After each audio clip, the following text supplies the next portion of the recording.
छत्रपती शिवाजी महाराजांच्या जन्माच्या अगोदरचा काळ वेगळा होता, नंतरचा काळ वेगळा आहे.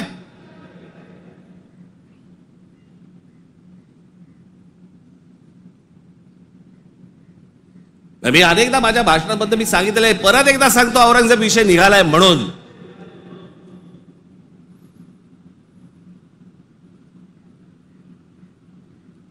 औरंगजेब बादशाह त्याचं राज्य कुठपासून कुठपर्यंत होतं? अफगाणिस्तान पासून दक्षिणेपर्यंत आणि इथे बंगालपर्यंत.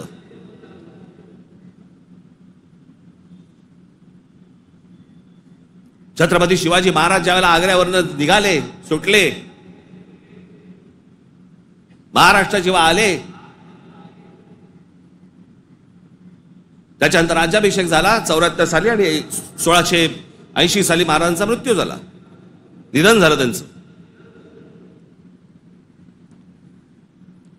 त्या दरम्यान औरंगजेबाचा एक पुत्र, मुलगा, महाराज गेल्यानंतर दक्षिणेत आलाय आणि औरंगजेबाच्या मुलाला शह म्हणजे राहायला जागा बरोबर घेतलं. हे संभाजीराजांनी घेतलंय. तो तिथून पळून आलाय. वाचा जरा इतिहास, वाचा जरा. औरंगजेब ज्या वेळेला आग्र्यावरनं निघालाय,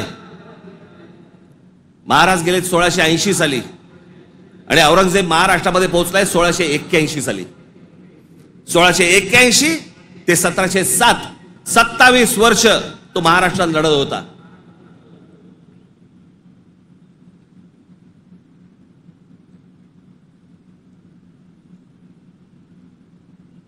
आमच्या संभाजी राजांबरोबर लढला. त्याला क्रूर पद्धतीने मारलं. राजाराम महाराज लढले, संताजी धनाजी लढले आणि आमच्या तारा राणी साहेब लढल्या.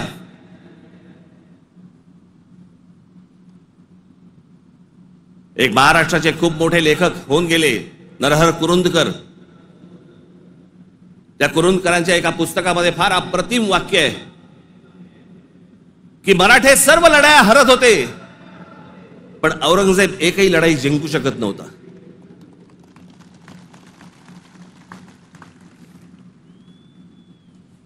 याचं कारण छत्रपती शिवाजी महाराजांचं निधन झाल्यावरती खरं तर औरंगजेबाने परत जायला पाहिजे होतं आग्र्याला. नाही, तो इथे का थांबला? एवढा मोठ्या बलाढ्य प्रदेशाचा राजा, शहनशाह, एका 2.5, 3, 3.5, 4 जिल्ह्याच्या एका राजासाठी इथे ठाण मांडून का बसला?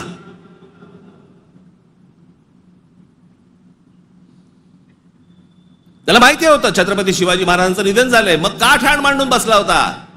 शिवाजी महाराज तर गेले होते, त्याला शिवाजी नावाचा विचार मारायचा होता, जो त्याला जमला नाही. सगळे प्रयत्न केले, सर्व प्रयत्न केले आणि इथे शेवटी मेला. जगाच्या इतिहासामध्ये औरंगजेब वाचला जातो, अभ्यास केला जातो त्याचा, पण ज्या वेळेला त्याचा अभ्यास केला जातो त्यावेळेला जगभरातल्या लोकांना कळतं की तो काय करायला गेला होता आणि कसा मेला. तिथे छत्रपती शिवाजी महाराजांचं नाव येतं जगभरामध्ये. जी कबर आहे ना, जी सजवलेली काढून टाका, कबर नुसती दिसली पाहिजे आणि तिथे एक मोठा बोर्ड लावा, आम्हा मराठ्यांना संपवायला आलेला औरंगजेब इथे आम्ही गाडला गेला.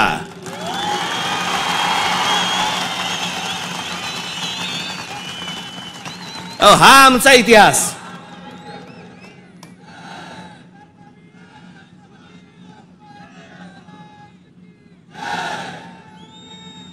अफजल खान ज्या वेळेला इथे आला, इतिहास कशासाठी वाचायचा? इतिहासातनं बोध घेण्यासाठी वाचायचा.